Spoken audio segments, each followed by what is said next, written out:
Hey guys, and welcome back to another Sunday Snippet. So, a lot has happened in the last few days. On May 24th, John Bain, aka Total Biscuit, died. He lost his battle to cancer, and if you don't know who Total Biscuit is, then that's a name you definitely should look up on YouTube. He's an amazing games critic to me, at least. He was a lot of things to a lot of other people as well. But he was running a very, very good podcast, podcast that focused on the gaming industry, and they always had like a couple of kind of like permanent co-hosts and then a guest every now and then. Well, every now and then, every episode pretty much. And it was a show that would span like 2 to 3 hours almost, and they would very much in detail discuss games, gaming, and the games industry, which I found was a very interesting aspect of this whole gaming thing. There's a lot that goes on in that industry that is fascinating, put it that way. But yeah, I was a huge fan of Total Biscuit. I loved his What the Fuck Is series, or WTF series, which is his quick and dirty, I wouldn't call it a review. He refused to call it a review because he never completed the game, but he played a few hours of a game and then gave his thoughts and opinions on it. And he was very technical. He was very precise when it came to reviewing games. He avoided giving his own like emotional opinions and sticking to facts. Like, how does it run? Are there options? He could spend like 15 minutes on options menus, just going through those and things like that. He dissected games and gave you information on them. And I found his way of reviewing and his quaint British accent and brusque demeanor very, very charming. And yeah, I was a big fan of Total Biscuit. I wasn't a long-time fan, I can't say that. I think I found him when Hearthstone came out. I was looking up videos on the game and I found him. He was running like, I think he streamed it, but he also put the VODs on YouTube of him playing Hearthstone. He also specifically made VODs for Hearthstone. Yeah, it was just for a long time, for the while he was doing it, which was like 6 months or something like that. I really enjoyed tuning in and watching those videos, even though it's basically the reason you watch a Hearthstone video is definitely for the person playing, not the game, because it's not that visually interesting. And once you understand the game, it's pretty clear what's going on, so to speak. There's no big surprises outside of the rules of the game, so to speak. But he was fun to listen to. He's interesting to listen to, and yeah, no, I was a big fan. Through him, I also found Jesse Cox and Dodger, Krendor, and a lot of other very interesting gaming community individuals or personalities. Personalities is a better word. And yeah, he really opened up like a big area to me on YouTube and on social media of interesting people. Sadly though, not long after the Hearthstone thing started and I found him, he was diagnosed with cancer. And he has been fighting that for like 4 years. And on May the 24th, he finally lost the battle. He leaves behind him a wife and a son. Interestingly enough, TB was like my age. And thinking of my situation right now, when I've just had a daughter and I have my girlfriend, we're not married yet, but we're gonna be at some point. We own a house, and I just can't imagine like clocking out at this point, or my girlfriend clocking out at this point. We're like, well, she's younger than me by 5 years, but like I'm still young. Death is far away for me. I can't imagine what he felt, like how cheated he must have felt on his lot in life. Be given so much in one way, in one hand, and then have it all taken away in a very definite manner on the other side. It must have been very, very, very harsh last few years probably of his life, or the last 2 years at least, because I know it went into remission. The cancer went into remission at some point, and it was gone for a while, but then they found out that it had metastasized and spread. But I don't know. I'm not gonna talk too much about TB and bring this whole Sunday snippet down. In case anybody cares, or anybody who knew him watches, he won't watch it, but still I want to say thank you, Little Biscuit. Thank you, John Bain, for being who you were and being a force of good in the gaming community. Hats off to your work, and may you rest in peace. Moving on to something more lighthearted, I hope, is that I have now been a father for about 17 days, and it's tough. It's not as tough as it could be. Our kid is very, very kind, very, very nice. She's a very gentle child. We're not gentle, but she's a very calm child, and she seems to have a little bit of Cecil would be the Finnish word for it, but like she doesn't cry for much. She has there are two times basically when she cries, and that's one is when she's hungry, which is very easily fixed, and you usually know that she's hungry before she starts crying, so almost none of that happens. And the other one is pain.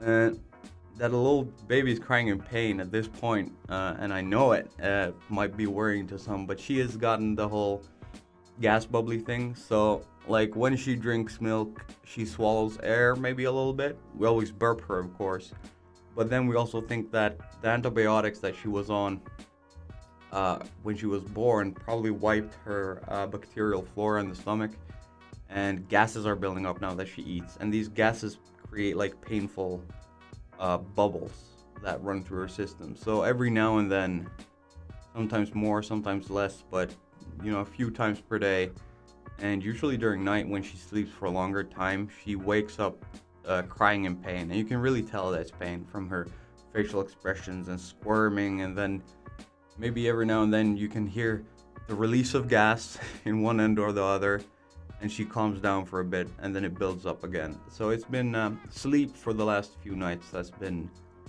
less. We know from previous experience before this started, we know she sleeps nights very well usually. So this is slightly annoying. We get less sleep, and she is more of a handful to take care of, because when she's crying in pain, you're walking around with her, and you're like, you want to fix this situation, but there's fuck all you can do. You're pretty much just carrying around a screaming baby. At which point some would say, well, put her down and get some rest or something. But biologically, you're not really wired that way. You can't really just, emotionally, it's very difficult to just leave her to cry on her own, even though you can't fix the situation. And logically, it'd probably be a lot smarter for you to get some rest, because you can't do anything anyways. But you're just not wired to work that way. It doesn't happen. Even when the nights when she isn't crying, she's not awake crying, she's crying in her sleep or squirming in pain in her sleep, she never really wakes up. It keeps us up, because we're just every noise she makes, we're like, you okay? Is she gonna start crying? And then again, 3 minutes later, again. So you just stay in this kind of zombie state throughout the night. It's a bit rough. But it's doable. It's definitely doable. And as I said, as soon as this is over, we're gonna get back on track with sleeping, and it's gonna be fantastic. Also, yeah, my arm. I'm not wearing my brace. I guess you could call it a brace very much anymore. The doctor said I should wear it for 4 weeks, and after 3 weeks, I could take it off and start doing light exercise, normal house things with it. And then a month after that or something, or 2, I could start actually lifting. But I have to say, 1 day or 2 days after the operation, I was already getting it out of the brace and moving it on its own. They said for the first few weeks, I could only do passive movement, lifting one hand with the other like this, but I feel no pain. I can move my arm just fine. Certain motions are still uncomfortable, like right there I can feel a pulling up here. And things like that I try to avoid, especially with any kind of weight on it. But for normal, like when I'm at home now, I don't use the brace at all. I feel completely fine just using my arms as normal, which is great as well because I can now hold the baby and carry her. It was a bit tough in the beginning, and that's also the reason why I started using it more, because it was necessary. I needed to help my girlfriend with the baby, so I needed to use the arm. I just hope that I haven't fucked anything up in it, and I hope it will just heal great and everything will be fantastic, and it doesn't then come back like a few months later that, oh no, you fucked it up, you did too much with it. I hope that doesn't happen. In about 5 days, I'm gonna get the stitches out, and after that I can finally go back to the sauna. I have 14 metal stitches, look very much like those things that you use to get the paper stick together, like in school. What do you call them? Sons in Swedish. I don't know what they're called. Like those paper prong things that goes through and fold and then keep the paper in place. I don't know, fuck it.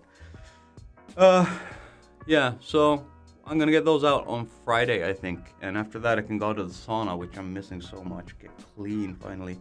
Normal showers don't really do it. Like, I know those people, the cultures that don't have the sauna are like, what's wrong with showers? It's perfect. But once you've gotten used to going into the sauna and like really sweating everything out and then scrubbing down, and nothing beats that. You just don't feel clean by just going to the shower and shampooing up and soaping up. Even though I bet like technically you're just as clean, it's just that the feeling isn't the same. So like, I really miss the sauna. I'm not allowed to go as long as I have those metal spikes in me. What else? Do I want to talk about anything else? Oh yeah, a lot of time in the last few days have been spent on trying to build a home gym.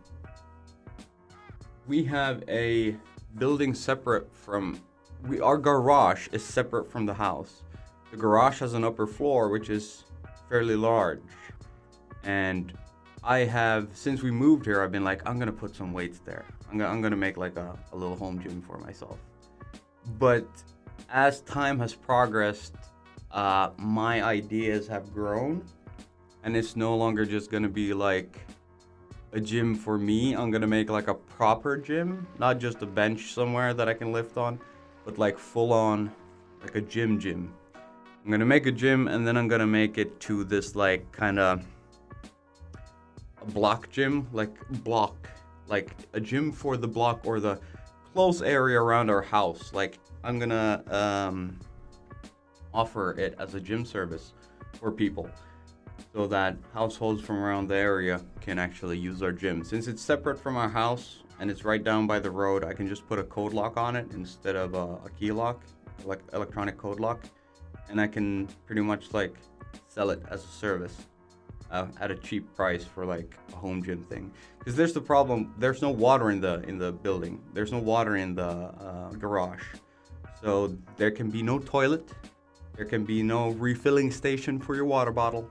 There can be no showers. Which immediately makes it a problem if you come from far away, because what if you need to pee? Also, you can't shower after going to the gym there, so you'd have to drive home sweaty. Not ideal. But for people who live like really close, walking distance from us, it shouldn't be a problem. They come when gym closed, they do the workout, they go home, shower. And if they need to pee, just pop out, go home, pee, and come back. Or hold it, because they know it's close. So that's like the level of gym that I'm thinking. The problem is though, if you're gonna start selling this thing, it needs to be a certain like level of quality. And I have managed to get like a really good deal on some gym equipment through some contacts, and right now it's more about getting the place to look the part. So I need to coat the floor. I need a new floor covering, let's call it that. Rubber mats, I was thinking. Rubber mats are expensive. I was expecting rubber mats to be cheap. So I'm trying to figure out like a clever alternative to buying an actual gym floor or flooring, and instead use some other thick rubber that I might be able to score from somewhere quite cheaply. And what else? Yeah, so a lot of time has gone into finding solutions for this issue and building it so that, like, planning, creating, and building in a way that it's gonna fit the bill, literally fit the bill once it's done. So I've been working a lot on that. Also, in this video, this is actually a good test. I had a what? Let's try that again. With the start of Ni no Kuni and making Ni no Kuni videos, I have come to realize, because Ni no Kuni is quite a quiet game. There's a lot of times where there's not much background noise at all. And I have come to realize how goddamn loud my fans can be heard on the video whenever the game quiets down. You can hear the bzzz in the background. And that bugs me. I always want to make the audio quality as good as possible, because I think the audio is just as important as the visual presentation of what I'm doing, of the videos that I make. So yesterday I figured out, or I studied up on how to make a noise gate, and it should currently be running. But when I am quiet, there shouldn't be any background noise. Let's test it. We're gonna cut the music. Okay, good. Now I'm gonna stop talking for a bit and tell me if you hear anything. Right. Before, if I had done that, you would have heard my fans. And if you watch my Ni no Kuni videos up to, like, I don't know, freaking episode 10 or some shit, there's gonna be, because I make a lot of episodes at once. Whenever I get the chance to, like, play, I try to make a few. And you're gonna hear in the background, like, whenever the game quiets, you're gonna hear the buzzing sound. Know that it's gonna get better as you watch, because at some point you're gonna hit the videos when I start making with this noise gate. I'm not 100% certain that I am going to keep the noise gate though, because the microphone kind of ramps up. Like, the noise gate, it works in the way that at a certain decibel level, below a certain decibel level, the microphone shuts off. Let's call it that. It, like, closes the gate. It lets no sound through. And then when the volume goes over a certain level, it opens up and it lets sound through. Which means that if I'm quiet, everything goes quiet, because it's below the noise threshold. Even though there's background noise here, you shouldn't hear it. When I start talking, the gates open. But the gates don't pop open like pop. They go like whap, like this. So the beginning of words, whenever I'm in quiet and I start a word, the first letter or the first syllable that I say kind of ramps up, which means that it's not a very sharp beginning of the word. And I worry that this will annoy me and that it will annoy my viewers, that there's like kind of ramping up into a word, because the beginning of the word kind of fades out. So if it's a short word, let's try it. We'll test it. The. What? Brown fox. Have you ever wondered? There, I was just throwing like random sentences, and I think that you will be able to hear that the beginning of the words, especially when I said the, you might just hear the not the sound. And when I said brown fox or something like that, I'm not even sure if you're gonna hear the in brown fox. So I don't know. We'll see. I'm gonna test this for a bit and see what I think myself of this noise gate system. If it's something that I'm gonna keep, or if I'm gonna go back to just recording with my microphone on, catching background sounds and everything, and then figure out a way to just like remove it post-processing. So far, I've had like noise filters in Premiere Pro and such, but I haven't, with no audio software have I like gone in and actually removed the background noise individually for the videos. It's been more like just I want to say noise gate, but like noise filtering through the video editing software. And yeah, there are ways to get rid of it, but I might have to get some additional software, which becomes a price cost, like a cost efficiency kind of calculation. Like, how much do I want it and how much does it cost?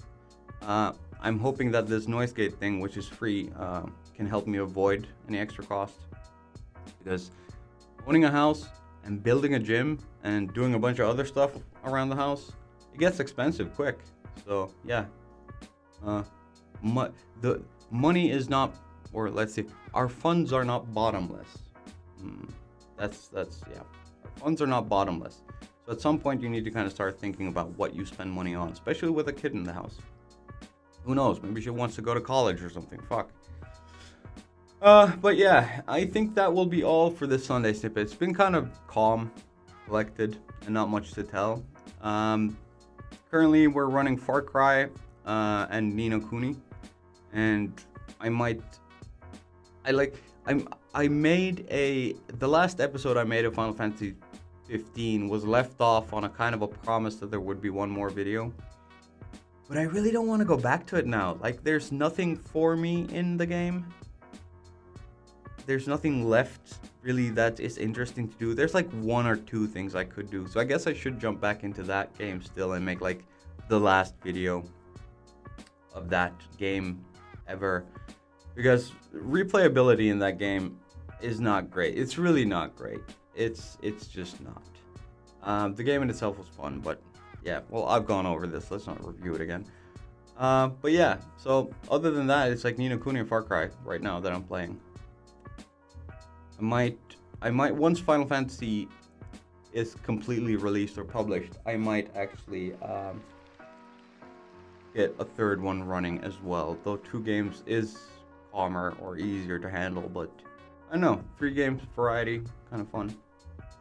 Also, I'm gonna post a video today. There's gonna be 2 videos on my channel uploaded today, and the other one is going to be a personality test. The reason I'm telling you now instead of just uploading the video is because that video is going to be 2 hours long. When I started making it, I didn't expect it to go. I expected to maybe be like, maybe an hour if we really like stretched it. But it turned out to be 2 hours long, and it's basically me running through a personality test called 16 Personalities. And I was absolutely blown away about how accurately it got me, nailed me down, who I am and how my mind works. And there was like a whole definition for my type of personality, and then they listed like the traits and things and how these personalities work, like how this type of personality thinks, works, and functions. And I was just blown away by how accurate it was. Now, I wanted to add as well that since they are trying to sell you something at the end, they're trying to sell you like some kind of like fucking life coach system for your personality type, how to get better at being a dad, get more successful at work, or whatever. They're trying to sell you something, which means that even though they were super accurate with the personality test, it's very likely that they're really pulling their punches on negative things. Because if you're trying to sell something to somebody, don't piss off your customer the first thing you do. At least not before you've sold the thing you're going to sell them. So keep in mind, if you decide to watch the video, that the negative aspects of my personality type that they bring to the front, there were weaknesses, there were negative aspects mentioned. I just think they're treading very lightly around those subjects and kind of like sugarcoating things instead of being like, no, really, you're a dick. So yeah, keep that in mind. I kept it in mind, but yeah, if you're interested in that video, I thought it was pretty mind-blowing. It was, for me personally, it was absolutely, like, it really blew my mind. And I think it also shows you very much how my brain works, how my mind works, and what type of person I am. And that whole dick comment that I made, like, no, really, you're a dick. It's kind of true. Anyways, we're gonna end the video right here. Check out the other video if you wish. If you want to see a 2-hour video of me sitting and staring at a screen, talking about my personality type and my issues and blah blah blah. Also, I'll tell some stories from my youth and experiences and things like that. So it's a kind of an intimate, personal video, but it's 2 hours long, so I doubt anybody's gonna watch it anyways. Haha. But yeah, we're gonna end Sunday Snippet here. There's probably going to be one next week as well, since I'm now like on sick leave and then father leave or dad leave or whatever you call it. And then I have also summer vacations. I'm going to be home for 2 months, I think, still. which means I have more than enough time to make these Sunday snippets. And yeah, they should be coming up in due order. So that's about it. See you in the next one. Bye.